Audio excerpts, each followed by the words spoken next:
and welcome to a new edition of the Star Wars Refuge Book Club. Today we are starting our discussion on Star Wars Dark Disciple by Christie Golden. I'm really excited. I've been wanting to do this book for a while, but we had a lot of other good books to get to before we got to this one. For those of you who may not know, this book is based off of unproduced scripts from Star Wars The Clone Wars, so kind of going back into somewhat recent Star Wars history. When the Disney purchase happened, The Clone Wars was canceled the first time because of reasons.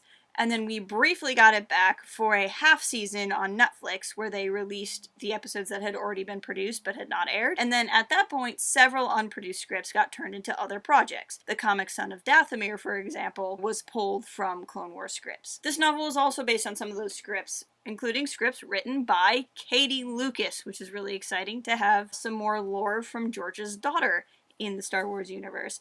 The novel itself is written by Christie Golden, who in current canon also wrote Battlefront 2 Inferno Squad, and also wrote for the Fate of the Jedi series back in the Legends days. I'm really excited to talk about Dark Disciple for a couple of reasons. Asajj Ventress is a main character, Quinlan Vos is a main character.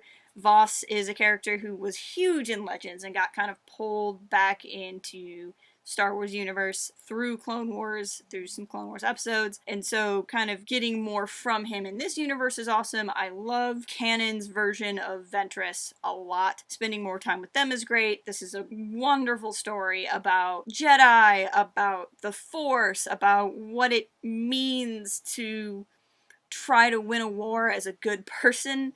There's a lot of really important questions in here and important character moments for our title characters. I love Clone Wars. Clone Wars is a huge staple to me as a Star Wars fan, so like seeing more of those stories get to come to life is a big deal. Just from disclosure's sake, I have read this book and I enjoyed it quite a bit, but I have not read it since it was first published. Previous books we have read for this book club I've actually read multiple times. This one I remember like the big broad strokes, but I really don't remember most of how we get to the big broad strokes. So I'm really excited to read the novel again and go through it, and it'll be kind of interesting because I won't be able to do as much forward discussion. Not that we really spoil the book as we go anyway, but I'm going to be a little bit limited in what we talk about because I don't remember everything that happens in the book. So that's going to be really fun. That's enough backstory, I think. Let's start getting into the thing itself. I want to share a little bit from the foreword in the novel, which I did say in the announcement video we talked about chapter 1, so I'm kind of throwing you for a loop if you didn't read the beginning of the book, but that's fine. The last paragraph in the foreword, which is by Katie Lucas, really struck me when I read it, and I recommend reading it anyway, because it's just a really cool bit of writing from somebody, you know, who was around for the making of the prequel trilogy. But these are the words of Katie Lucas. "For as long as I live, I will never forget the times when my dad and I would sneak into the back of a darkened movie theater, just as John Williams' unforgettable theme trumpeted from the speakers, holding hands while the crowd roared, raising their lightsabers into the air as the Star Wars logo flashed across the screen. I've never seen my dad happier. May the Force always be with you." That to me is just, I literally like welled up reading that over the weekend. And to me, that's what's so exciting about a project like this and what's so exciting about Clone Wars. Even though I love all the Disney era like main cartoon series, I love Rebels and Resistance as well. Clone Wars had George, and there's just something special when George is involved. And to know that this was a kind of a legacy show for George and to have Katie involved with it, I don't know, there's just something really special about that for me. But now let's dive into the book itself. There is a crawl of sorts. Of course, I imagine this being read in Tom Kane's announcer voice from the show, but it really, the little bit there really sets the stage that we're coming into a point where Count Dooku is winning and the Jedi aren't really sure what to do. And that's where we come in on this first chapter. So two things kind of happen at the beginning here. We have the perspective of a character named Naya, and her tragedy at the hands of Count Dooku. That Count Dooku has attacked her ship with her family on it, and the Jedi who's trying to protect them and everybody on the ship die, and then that takes us over to a Jedi Council meeting. There at the beginning of the story is really important. It's interesting that it's not from any of the supposed main characters, and it's not from a character we're really gonna see, because it's a character who dies. But I think it's to juxtapose Dooku to the rest of the galaxy. Like, we have this very noble family from this very noble line, from this very noble species, that are really built around a proud culture and a culture that embraces honor in war, and you have these creatures that kind of have a bee sting to them, and like many bees, when they sting you, they die. And so it's this young upstart warrior who is going to go to the enemy wherever they are and sacrifice herself to maybe not win the battle for her people, but to at least make it so her people don't die lying down. I think it's important that this is a noble family and not a common family, because you juxtapose that with Count Dooku, who is also very much from a noble line, though Dooku Jedi Lost had far from come out when these scripts were written and then adapted. Now we know in the same canon universe that the Count took over his title of Count of Sereno as, it was something that was still important to him at this point in time in the story. So we are contrasting two very noble people, nobility in the terms of bloodline more than actions, but showing that you have the young warrior who has true nobility, nobility of character, versus the Count, who is now saying that there are no innocents in war, and he will kill anyone he has to, and will lay those deaths solely at the Jedi's feet. It's that encounter that sets up this next conversation we're going to have in the Jedi Council chambers. This next part of the first chapter, where we go to the Jedi Council, really, in a couple of pages, is everything I love about the prequel trilogy. It is the big questions of being a Jedi, and I could do an hour just on some of the questions that are posed in these pages, but that would ultimately be better if we wait until the end of the book, where we get to explore these questions a little bit more. But it comes down to what is too far in war. And I like this, it opens with this great thought from Obi-Wan. And it just says, the bleakest part of being a Jedi is when we fail. That is Obi-Wan when he loses Anakin and walks away from him on the Mustafar shore. That is Yoda when he says to Bail that he has to go into exile. That is Luke on Octo. That is Rey on Octo. That is the weight of being a Jedi, is that you are carrying the galaxy. You are the superheroes. You are the long time ago in the galaxy far, far away's team of Avengers, and you fail. What do you do when you are supposed to be the guardians of peace and justice, and there's war and injustice? So much of the story of a Jedi is failure, especially at this time. And what does that mean for Jedi on the inside, and how do they deal with that, and how do they wrestle with that? And that sentence right there is the prequel trilogy and is the sequel trilogy for me. Chapter goes on to describe how the Jedi feel the pain of loss. Yoda is very quick to dismiss Dooku's blaming of all of these lives who have been killed by the Separatists are at the Jedi's feet. Yoda has a very interesting predicament here. He has a very intense predicament here. He is Grand Master of the Jedi Order. Everything any Jedi does ultimately comes back to him. He is where the final buck stops.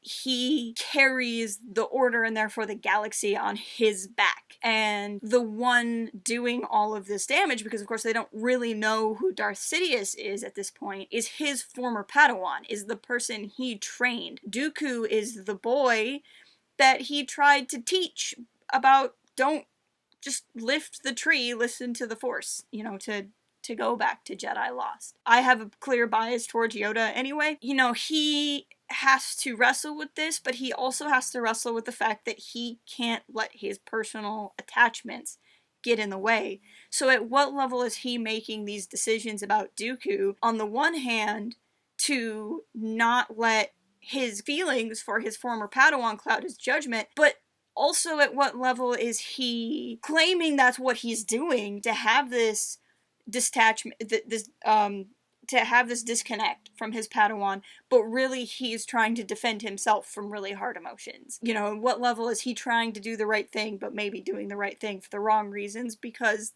this is difficult. And so Yoda's very like, no, Dooku's wrong. We are not to blame. And then we go from Yoda feeling that way to Obi-Wan, who has that bleeding heart of compassion all the time, who's more like, I don't know about this. And then we go to Mace, who's like, no, this really is all about Dooku, and maybe we should do something about it. And I think a lot about, there are two Legends novels, two Clone Wars Legends novels, that I swear by, and I say everyone should read, and I would really like to do them as a book club sometime, and maybe sometime in the future we'll do that. But one of them is Yoda Dark Rendezvous by Sean Stewart, and the other is Shatterpoint by Matthew Stover. Matthew Stover you may know for writing the Revenge of the Sith novelization. And anytime we talk about Clone Wars, I think about those two things, because one, in Dark Rendezvous, that is a story very similar, where it's all about Dooku, but it's from Yoda's perspective, and it's about Dooku claiming that he wants to surrender and come back to the Jedi, and whether or not that's true. So we're hitting here a chapter that's basically about Yoda coming to terms with the idea that Dooku might need to be assassinated, and contrasting that to another kind of alternate Clone Wars, where Yoda was doing everything he could to save Dooku. And I'm not entirely sure that those two Yodas are completely different. I think they're two Yodas that are being presented with a different set of circumstances. Regardless, I just find, again, like I said, I have a bias, but I find Yoda's journey of having to be in charge of the Republic while his Padawan is in charge with the Separatists, it's something that's so compelling. And then with the novel Shatterpoint, Mace being so fixated on Dooku is the key to all of this, and the Separatists follow Dooku, and if we take out Dooku, then we can win the war. Takes me to like the opening passage of Shatterpoint, which is a journal from Mace Windu, where he talks about how he has this reoccurring dream of Geonosis, and if he had just killed Dooku outright instead of threatening Jango Fett and trying to make a play to get Dooku to surrender, he could have ended the Clone Wars right then and there. And this feels very in line with that idea of Mace Windu, that Mace would carry this guilt, this failure with him to not end the Clone Wars, even though he was doing the more Jedi thing in not ending the Clone Wars. And I know none of that is actually about the book we're talking about, but if anybody out there has happened to read those two books, they are not books I've read recently, so I can't really do like an in-depth side-by-side comparison, but there are two books that kind of live in my Star Wars heart at all times, and will probably be something I think about a lot as I read this book, even though Mace and Yoda are not main characters in this book, so it won't be constant, but just that idea of Dooku and what Dooku means to the Clone Wars will kind of always be there, along with Dooku Jedi Lost. The Jedi dealing with this question is an important one. I think anytime Anakin and Mace agree, you should get a little bit worried, right? Because they're the two that are always at odds, and sometimes I think they're kind of at odds because they probably have more in common than either of them want to admit. But Mace argues for the assassination of Dooku. He has the line, cut off the head and the body will fall. Obi-Wan is appalled at this idea. Anakin agrees, and Mace has this line of like, if the Jedi don't change, Dooku's gonna win. And that line is stunning, because the Jedi should change. And I think there's a twofold argument to that, because on the one hand, if the Jedi change and are willing to become the aggressors, do they lose themselves? But on the other hand, I think you can make an argument that the Jedi have changed and have already lost themselves.